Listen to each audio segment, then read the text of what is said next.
So, as we are in the sector of mobility, frankly, technology is what we deal with daily.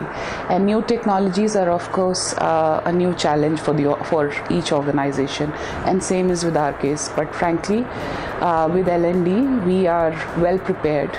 We have created COEs with the new technologies. We are doing a lot of R&D activities in the L&D program.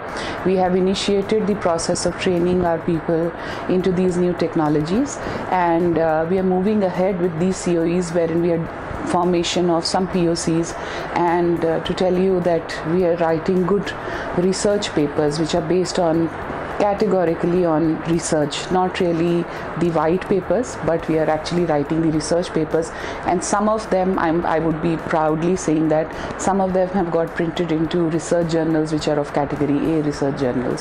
So I'm very happy with that we are well prepared in terms of our workforce.